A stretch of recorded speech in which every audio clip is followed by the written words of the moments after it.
بچے کمانے والے نہیں ہیں، یہ کسی بھی مسئلے کی وجہ سے وہ پریشانی میں گھرے ہیں، کرائے کے گھر میں رہ رہے ہیں، اب ان کے پاس تو پیسے نہیں ہیں کرایہ دینے کے، لیکن میرا دل چاہ رہا ہے کہ جی میں جو ہے نا گوشت خریدوں، بکرا خریدوں، بکرے کا صدقہ دوں۔ تو ایسا نہیں کریں نا بھائی، جو ہمارے قریبی رشتہ دار ہیں، جو ہم سے منہ سے نہیں بول پا رہے اور خوددار ہیں، شرمندہ ہو رہے ہیں، تو ہم انہیں اس طرح صدقہ دیں کہ ان کو پتہ بھی نہ لگے اور ہماری چیز ان تک پہنچ جائے، تو اللہ تعالیٰ ان باتوں سے ہوتا ہے بہت زیادہ خوش۔ اچھا، اس کا سب سے اچھا طریقہ یہ ہے کہ جب آپ صدقہ دیں یا وہ دیں تو اس طرح دیں کہ ان کو خود بھی نہیں پتہ لگے نا کہ بھئی بعض لوگ بہت زیادہ خوددار ہوتے ہیں، وہ لینا پسند نہیں کرتے اور اندر اندر پریشان رہتے ہیں۔ میں نے بہت سی جگہ پر ایسا دیکھا ہے کہ بعض لوگ اتنے بیمار ہوتے ہیں اور اپنی دوا بھی نہیں لے پاتے، لیکن وہ اپنے امیر رشتہ داروں سے کچھ کہہ نہیں پاتے۔ اس طرح بھی میں نے دیکھا ہے کہ بہت زیادہ بیمار رہتے ہیں اور اللہ توبہ توبہ ان کی موت ہوتے بھی دیکھی ہے میں نے۔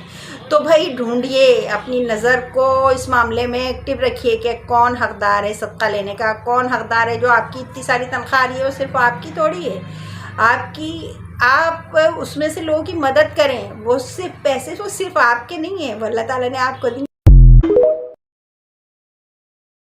وہ اللہ تعالیٰ جو آپ کو بے تحاشا رزق دے رہے ہیں نا، آپ کے شوہر اچھی تنخواہ لا رہے ہیں ماشاءاللہ، آپ کے بیٹے اچھی تنخواہ لا رہے ہیں، آپ کے اور بھی بہت سے ذرائع ایسے ہیں جس سے آپ کو پیسہ مل رہا ہے، تو آپ اس میں سے یہ نہیں سمجھیں کہ جو پیسہ آیا ہے نا بس میرا اور میرے بچوں کا ہے۔ بے شک آپ کا اور آپ کے بچوں کا ہے، آپ کے شوہر کا ہے، آپ کے اہل خانہ کا ہے، لیکن اس میں سے کیجیے غریب رشتہ داروں کی ایسی مدد جو سامنے والے کو بھی نہ پتہ لگے اور آس پاس بھی پتہ نہ لگے، بلکہ یہاں تک لکھا ہے کہ دائیں ہاتھ سے دیں تو بائیں ہاتھ کو خبر نہ ہو۔ تو بھئی صدقہ جو ہے نا دیا کریں۔ اب میری فرض کریں کہ کوئی ایسا شخص ہے جو بہت غریب ہے، لیکن اس کا دل اللہ تعالیٰ نے بہت اچھا بنایا ہے اور اس کو جو ہے نا اپنے غریب رشتہ داروں سے بہت زیادہ ہمدردی ہے، لیکن اس کے پاس دینے کے لیے یہ کچھ بھی نہیں ہے، تو بھائی آپ صرف اگر روٹی دے دیں گے نا کھانے کے لیے یا تھوڑا آٹا دے دیں گے، اتنی حیثیت تو اگر آپ کی ہے تو دے سکتے ہیں تو ضرور دیجئے، کیونکہ صدقہ جو ہے آپ کو بہت ساری بلاؤں سے دور کر دیتا ہے۔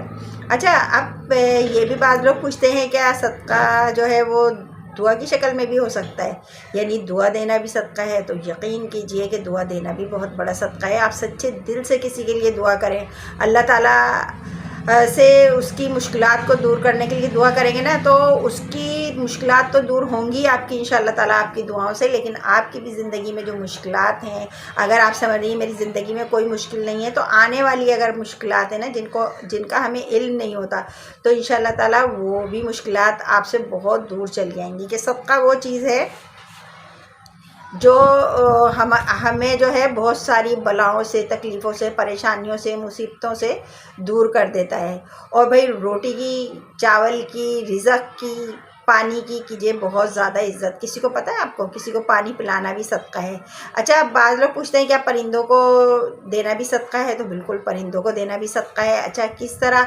اب مجھے جیسے 2 روٹی کی بھوک ہے نا، میں کھانا کھانے کے لیے بیٹھتی ہوں، مجھے پتہ ہے کہ 2 روٹی میں آرام سے کھا سکتی ہوں، مجھے 2 روٹی کھا لینی چاہیے کیونکہ مجھے لگی ہے بہت زیادہ بھوک۔ اگر میں اس میں سے کروں گی ایک روٹی کے 4 پیس اور ایک پیس الگ نکال لوں گی، اسے باریک باریک کر کے جانوروں کو ڈال دوں گی نا، تو وہ کتنا بہترین صدقہ ہے کہ میرے کھانے میں سے صدقہ نکل گئی۔ روٹی تو میں اپنے لیے لائی تھی نا، وہ روٹی میں اپنی سمجھ رہی ہوں نا، کیونکہ بھئی میرے شوہر کما کے لائے ہیں وہ پیسے، اور اس روٹی پہ میں سمجھ رہی ہوں کہ ان 2 روٹیوں پہ میرا حق ہے۔ بے شک آپ کا حق ہے، لیکن اگر آپ اس میں صدقے کے خیال سے آدھی روٹی نکال دیں گے نا 2 روٹیوں میں سے، اور کسی بھی جانور کو چھوٹے چھوٹے پیس کر کے دے دیں گی، وہ بھی صدقہ ہے۔ پانی دے دیں گی، وہ بھی صدقہ ہے۔ تو صدقے کو اپنی زندگی میں لازمی بنا لیجئے کہ صدقہ آپ کی زندگی میں جو ہے نا بہت ساری خوشیاں لا سکتا ہے۔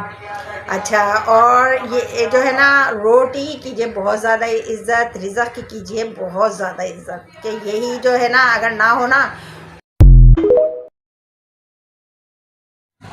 تو ہمیں دن میں تارے نظر آ جائیں اور ہمیں پھر رزق کے علاوہ، بھوک کے علاوہ کوئی بات سوچتی نہیں۔ جب انسان کو بھوک لگتی ہے نا تو پھر اس کی کچھ بھی سمجھ میں نہیں آتا۔ آپ کو ایک واقعہ سناتی ہوں کہ ایک بادشاہ تھا، وہ بہت زیادہ کنجوس تھا، اور جو مسکین آتے تھے نا، غریب آتے تھے اس کے دروازے پہ مانگنے، اس کے دربار پہ مانگنے، تو وہ ہرگز کسی کو کچھ بھی نہیں دیتا تھا۔ تو اس کے یہاں ایک خاتون تھی جو کام کرتی تھی، کھانا پکانے پر معمور تھی، وہ کھانا پکا رہی تھی۔ تو ایک دن کیا ہوا کہ ایک آدمی آیا جو بہت زیادہ غریب تھا۔ اچھا، اس کا بھوک کی وجہ سے اتنا برا حال تھا کہ چلا بھی نہیں جاتا تھا، اس نے کہا اس عورت سے کہ بھائی تم مجھے کچھ کھانے کے لیے دے دو. عورت نے کہا دیکھو میں تمہیں کھانے کے لیے ہرگز نہیں دے سکتی، کیونکہ جس گھر میں میں کھانا پکا رہی ہوں مالک کا حکم یہ ہے کہ کسی کو کچھ نہ دیا جائے. اب ان کی مرضی کے بغیر میں تمہیں کیسے دے دوں؟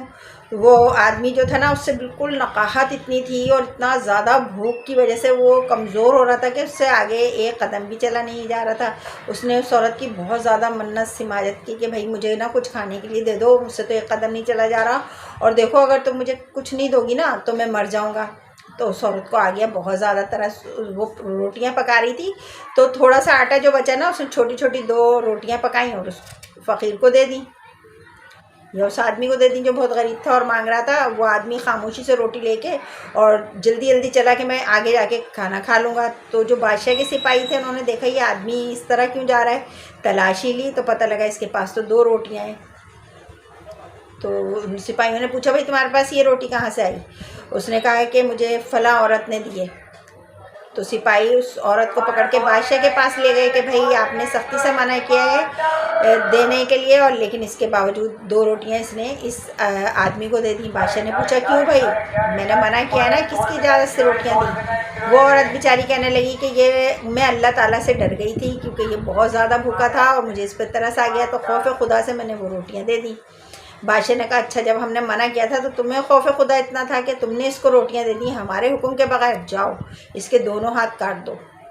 اس بیچاری عورت کے دونوں ہاتھ کاٹ دیے گئے. اس کے 2 چھوٹے چھوٹے بیٹے تھے، وہ ان کو لے کر نہر کی طرف چلی، اپنے گھر کی طرف چلی. راستے میں ایک نہر آئی. اب بچہ جو تھا نا وہ گرمی کے دن بہت زیادہ پیاسا ہو گیا، وہ پانی پینے کے لیے گیا تو ڈبکیاں کھانے لگا. ڈوبنے لگا تو اس نے اپنے بڑے بیٹے سے کہا جلدی سے جاؤ اور بھائی کو بچاؤ، کیونکہ اس کے تو دونوں ہاتھ نہیں تھے عورت کے.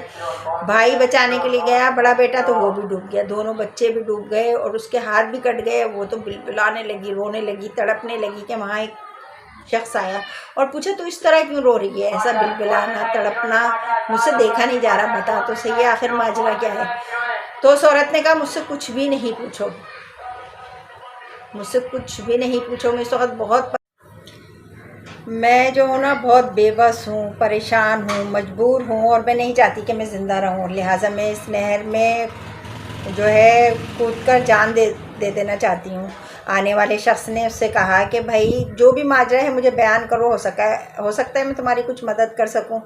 تو وہ عورت رونے لگی بیچاری، بلبلانے لگی، تڑپنے لگی اور کہنے لگی کہ دیکھو میرے دونوں ہاتھ نہیں ہیں اور اس طرح کا واقعہ ہوا اور میرے دونوں بچے بھی اس نہر میں ڈوب کر مر گئے ہیں. اس شخص نے کہا، آنے والے شخص نے، کہ اچھا یہ بتاؤ کہ تم اپنے دونوں ہاتھ چاہتی ہو یا اپنے دونوں بیٹوں کو واپس چاہتی ہو؟ اس عورت نے کہا میرے ہاتھوں کی طرف نہیں دیکھو، میرے دونوں بیٹے واپس لا دو. وہ شخص جو تھا نہر میں گیا اور اس کے دونوں بیٹے واپس لا کے زندہ سلامت اس کے حوالے کر دیے. عورت کی آنکھوں میں جو تھا نا شکرانے کے طور پر آنسو جاری ہو گئے. وہ شکریہ ادا کرنے لگی اس شخص کا. تو اس شخص نے کہا کہ اب ذرا اپنے ہاتھوں کی طرف تو دیکھو. جب اس عورت نے اپنے ہاتھوں کی طرف دیکھا تو دونوں ہاتھ بھی واپس آ چکے تھے. یہ تھی اس کی نیکی، اور جو اللہ تعالیٰ کو بہت زیادہ پسند آئی. لیکن جس نے اس کو سزا دی نا، تو اس سزا سے کیا ہوا؟ جب اللہ تعالیٰ کسی کو بچاتا ہے نا تو کوئی بادشاہ بھی کیوں نہ ہو اس کی سزا کام نہیں کرتی. تو بھائی یہ تھا وہ واقعہ جو میں نے آج آپ کو بتایا ہے کہ صدقے کی فضیلت کیا ہے اور لوگوں کی مدد کرنے کی جو ہے فائدے کیا ہیں. اور میرا خیال میں آج کے لیے بس اتنا ہی کافی ہے، اور زندگی رہی تو انشاءاللہ پھر ملیں گے. لیکن بھئی اگر آپ نے میرے چینلز کو نہیں کیا نا سبسکرائب تو ذرا کر دیجئے سبسکرائب. اور اگر آپ کو یہ واقعہ پسند آیا ہے تو لائک کرنا ہرگز نہیں بھولیے گا، اور اس کے ساتھ ہی آپ کے خوبصورت کمنٹس کا رہے گا مجھے انتظار. تو زندگی رہی تو پھر ملیں گے، اس وقت تک کے لیے اللہ حافظ.